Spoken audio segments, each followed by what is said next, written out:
अशी ही पांढरी शुभ्र आणि मऊसूत उकड कशाची आहे माहीत आहे का? ही जी मी उकड केली आहे ती रेशनच्या तांदळाच्या पिठापासून तयार केली आहे. तरीसुद्धा पहा किती चिकट आणि मऊसूत अशी ही उकड तयार झाली आहे. कधी-कधी काय होतं, वासाचा इंद्रायणी तांदूळ किंवा कोणत्याही प्रकारचा तांदळाचे पीठ घरात उपलब्ध नसतं. त्यासाठी आज मी रेशनच्याच तांदळाचे मऊसूत आणि तोंडात टाकताच विरघळणारे मोदक तुम्हाला करून दाखवणार आहे. पहा, ही पारी रेशनच्याच तांदळाच्या पिठापासून केलेली आहे. तरीसुद्धा किती पातळ अशी ही पारी तयार झाली आहे. पीठ ना छान चांगल्या प्रकारे असं केळवलं गेलं की त्याच्या मोदकाच्या पाकळ्यासुद्धा अगदी छान तयार होतात. छान असे हे पांढरे शुभ्र रेशनच्या तांदळाचे मोदक तयार झाले आहेत, तुम्ही पाहू शकता. नमस्कार, स्वागत आहे तुमचे माझ्या रेसिपी चॅनलमध्ये आणि अजून एका छानशा रेसिपीमध्ये. तर श्रावण महिना चालू झाला आहे आणि आता गणपती बाप्पांच्या आगमनाची सगळ्यांना आतुरता लागली आहे. म्हणूनच आज मी तुम्हाला रेशनच्याच तांदळाच्या पिठापासून तयार केलेले असे हे पांढरे शुभ्र आणि कळीदार मोदक करून दाखवणार आहे. आज तुम्हाला मी अशी एक ट्रिक सांगणार आहे की ज्यामुळे तांदळाचे पीठ अगदी कोणत्याही प्रकारचे असो, मोदक अगदी मऊ लुसलुशीत आणि तोंडात टाकताच विरघळणारे असे तयार होणार आहेत. चला तर जास्त वेळ न दवडता रेसिपीला सुरुवात करूया.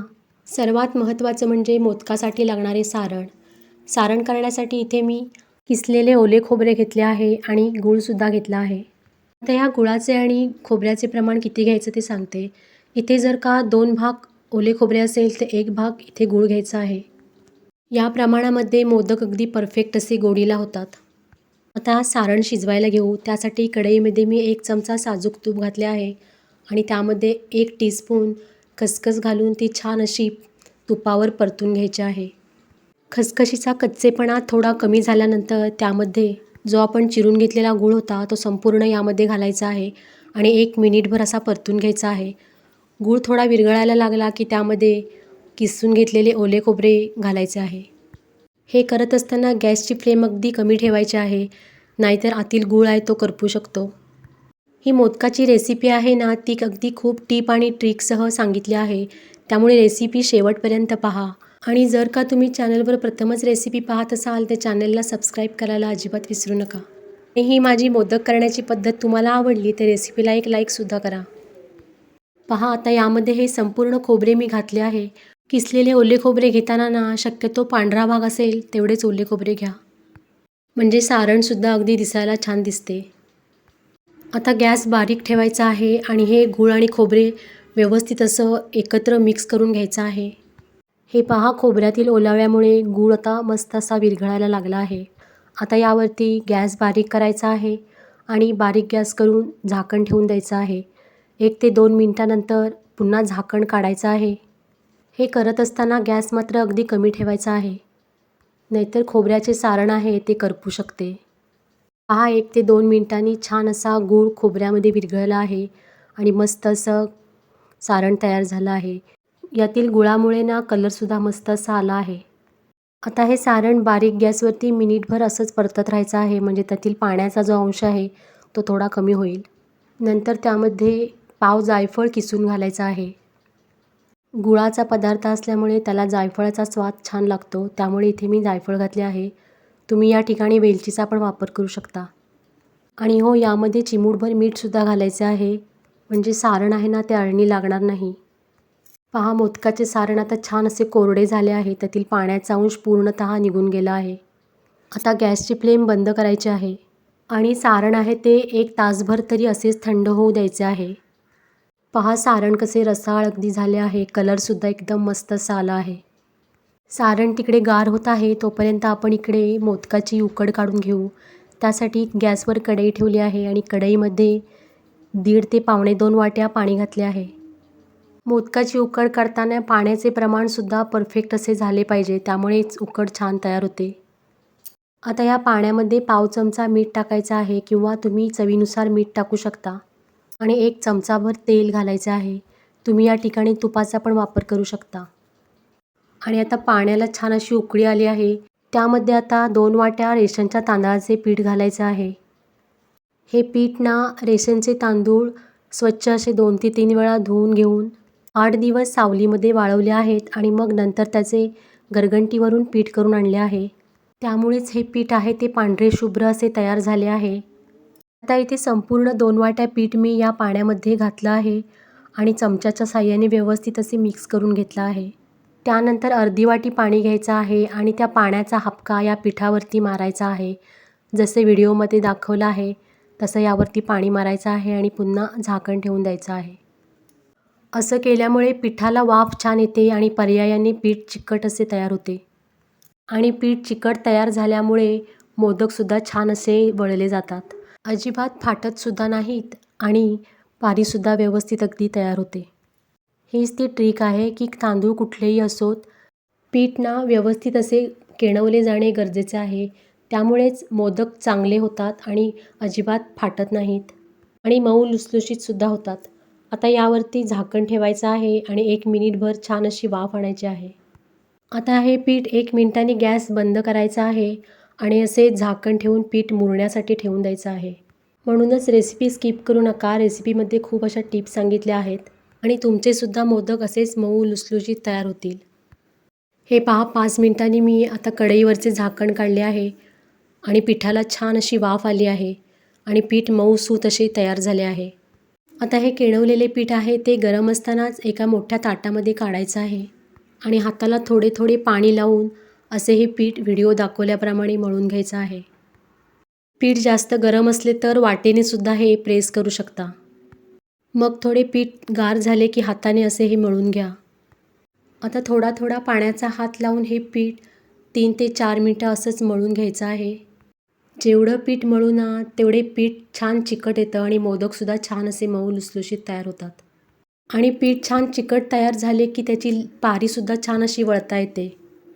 आता मोदक कसा करायचा ते पाहू. त्यासाठी 1 लिंबा एवढा पिठाचा गोळा घेऊन हातावर छान असा पुन्हा एकदा मळून घ्यायचा आहे. हे जेव्हा आपण पिठाचा गोळा घेतो तेव्हा हाताला थोडेसे तेल लावायचं आहे, म्हणजे पीठ आहे ते हाताला चिकटणार नाही. आणि आता व्हिडिओत दाखवल्याप्रमाणे अंगठाच्या साहाय्याने आतल्या साईडनी ही पारी आहे ती प्रेस करत करत मोठी करायची आहे. अगदीच पहिल्याच प्रयत्नामध्ये अशी पारी तयार करता येत नाही, पण असा सारखा सारखा सराव केला तर नक्कीच अशी आपल्याला पारी करता येऊ शकते. पहा रेशनच्या तांदळाचे पीठ असूनसुद्धा पारी किती पातळ तयार झाली आहे. आता या वळलेल्या पारीमध्ये 1 चमचाभर खोबऱ्याचे सारण घालायचे आहे आणि पारीला एका साईडनी पाकळ्या पाडायला घ्यायच्या आहेत. व्हिडिओत दाखवल्याप्रमाणे पारीची एक साईड चिमटीत धरायची आहे. पाकळी चिमटीने प्रेस करायची आहे. प्रेस करत करत खालपर्यंत न्यायची आहे. पाकळी अगदी 1 इंचाची मोठी झाली पाहिजे. व्हिडिओमध्ये तुम्ही पाहू शकता अशी पाकळी पाडायची आहे. पाकळ्या करताना लांबच करायच्या आहेत, त्यामुळे मोदक दिसायला सुबक दिसतो. आणि पाकळ्या पाडताना जेवढ्या जमतील तेवढ्या जवळजवळ पाडायच्या आहेत, म्हणजे मोदकाला भरपूर पाकळ्या तयार होतील. हे पहा संपूर्ण पारीला आता मी पाकळ्या तयार करून घेतल्या आहेत. आता या मोदकाला पाडलेल्या पाकळ्या आहेत त्या हळूहळू करत एकत्र आणायच्या आहेत आणि जसे व्हिडिओमध्ये दाखवले आहे तशी मोदक मिटून घ्यायचा आहे. आणि या ज्या पाकळ्या आहेत त्या बोटाच्या साहाय्याने अशा सारख्या करून घ्यायच्या आहेत, म्हणजे मोदक छान दिसेल. पहा किती मस्त असा मोदक तयार झाला आहे. असे मोदक तुम्हीसुद्धा करून पहा. पहा किती मस्त असा मोदक तयार झाला आहे. आता ना तुम्हाला अजून एक मोदक मी करून दाखवते. पुन्हा एकदा लिंबा एवढा गोळा घ्यायचा आहे आणि हाताच्या साहाय्याने असा पुन्हा एकदा प्रेस करून करून मळून घ्यायचा आहे. असं केल्यामुळे ना तांदळाचे पीठ कुठलेही असू दे, मोदक हे छानच होणार आहेत. मोदक चांगले होण्यासाठी पीठ छान असं केणवून घेणं गरजेचं आहे आणि पीठ भरपूर वेळ मळूनसुद्धा घेणं तितकंच महत्त्वाचं आहे. अगदी तांदळाचे पीठ कुठल्याही प्रकारचे असले ना तर ह्या ट्रिक तुम्ही फॉलो केल्यात तर नक्कीच तुमचेसुद्धा मोदक अगदी व्यवस्थित छान असे होणार आहेत. हे पहा ही सुद्धा पारी किती मस्त अशी पातळ तयार झाली आहे. आता पुन्हा एकदा दाखवते पाकळ्या कशा पाडायच्या. हे पहा अगदी जवळून दाखवते तुम्हाला. अशा या जवळ पाडायच्या जमतील तेवढ्या आणि पूर्ण पाकळी खालपर्यंत दुमडत न्यायची आहे. अशाच माहितीपूर्ण आणि सोप्या रेसिपी पाहण्यासाठी चॅनेलला नक्की फॉलो करा. पहा आता इथे मोदकाला छान अशा कळ्या पाडून झाल्या आहेत. आता ह्या पाकळ्या मुठीच्या साहाय्याने व्यवस्थित अशा एकत्र आणायच्या आहेत आणि मिटायच्या आहेत आणि त्याला मोदकाचा असा हा आकार द्यायचा आहे. पाकळ्या थोड्या अशा बोटांनी पुन्हा प्रेस करायच्या आहेत आणि बाहेरच्या साईडला अशा या व्हिडिओत दाखवल्याप्रमाणे वळवून घ्यायच्या आहेत, म्हणजे मोदकाला छान असा आकार तयार होतो. पहा किती मस्त असा मोदक तयार झाला आहे. आणि दोन्ही हाताच्या तळव्याला धरून मधून असा गोल गोल फिरवायचा आहे, म्हणजे मोदकाचा आकार मस्त असा तयार होतो. पहा इथे आता माझे ना बऱ्यापैकी मोदक तयार झाले आहेत. आता तुम्हाला परत एकदा दाखवते मोदक कसा मिटायचा असतो. अगदी तुम्हाला जवळून दाखवते. ह्या ज्या पाकळ्या आहेत ना, ते एका साईडला अशा वळवून घ्यायच्या आहेत आणि असा बोटाच्या साहाय्याने आणि अंगठ्याच्या साहाय्याने मोदकाच्या पाकळ्या अशा हळूहळू एकत्र मिटत आणायच्या आहेत. आणि वरती जे एक्स्ट्रा पीठ असते त्याचं असं नाक तयार करायचं आहे. आम्ही याला नाक तयार केले म्हणतो. तुम्ही काय म्हणता हे मला कमेंटमध्ये नक्की सांगा. असे हे मोदक करण्याचे संपूर्ण ट्युटोरियल तुम्हाला मी दिले आहे. त्यामुळे रेसिपीला एक लाईक तर जरूर करा. आता ह्या पाकळ्या थोड्या मिटलेल्या असतात, त्या थोड्याशा अशा सोडवून मोकळ्या करायच्या आहेत, म्हणजे मोदकाचा आकार अगदी छान तयार होतो. या मोदकाला लागणाऱ्या साहित्याची लिस्ट मी कॅप्शनमध्ये दिली आहे, जरूर चेक करा. पहा किती मस्त झाला आहे मोदक. रेशनच्या तांदळाचा पिठाचा आहे असं अजिबात वाटत नाही आहे.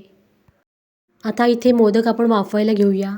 मोदक पात्रातील डिशवर थोडेसे तेल लावायचे आहे. मग त्यावरती 2 मोदकाच्या मधोमध थोडेसे अंतर ठेवून मोदक ठेवायचे आहेत. म्हणजे मोदक शिजला ना की थोडासा फुलतो. म्हणजे मोदक थोडा आकाराने मोठा होतो आणि मग मोदक एकमेकाला चिकटले की काढताना मोदक फाटू शकतो. त्यासाठी 2 मोदकांच्या मध्ये अंतर ठेवायचं आहे. आणि 15 मिनिटे हे मोदक मीडियम गॅसवर वाफवून घ्यायचे आहेत. पहा मोदक आता तयार झाले आहेत. पहा किती मस्त मोदक तयार झाले आहेत, तुम्ही पाहू शकता. अगदी एकूण एक मोदकाला पाकळ्या मस्त आल्या आहेत आणि पांढरे शुभ्र असे हे मोदक तयार झाले आहेत. एक मस्त अशी करंजीसुद्धा तयार केली आहे. मोदक भाऊ आहे त्यामुळे बहीण ही करंजी असते. त्यामुळे एकतरी करंजी करण्याची आमच्याकडे पद्धत आहे. तुम्ही पण असे करता का हे मला कमेंटमध्ये नक्की सांगा.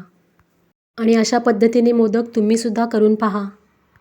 आणि यापुढील कोणती रेसिपी मी केलेली तुम्हाला पाहायला आवडेल हे कमेंटमध्ये मला जरूर सांगा. पहा किती सुबक असा मोदक तयार झाला आहे आणि मऊ लुसलुशीतसुद्धा झाला आहे.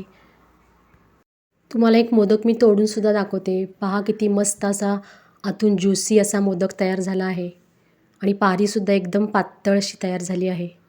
अशी ही माझी मोदक करण्याची पद्धत तुम्हाला आवडली असेल तर रेसिपीला एक लाईक करा. चॅनलवर नवीन असाल तर चॅनलला सबस्क्राईब करायला अजिबात विसरू नका. बाजूला दिलेल्या बेल आयकॉनवर क्लिक करा, म्हणजे येणाऱ्या व्हिडिओची नोटिफिकेशन तुम्हाला सगळ्यात अगोदर मिळेल. आणि ही रेसिपी तुम्ही तुमच्या नातेवाईकांमध्ये शेअरसुद्धा करा. रेसिपी पाहिल्याबद्दल सगळ्यांचे खूप खूप धन्यवाद. आता भेटू पुढील रेसिपीमध्ये. तोपर्यंत नमस्कार.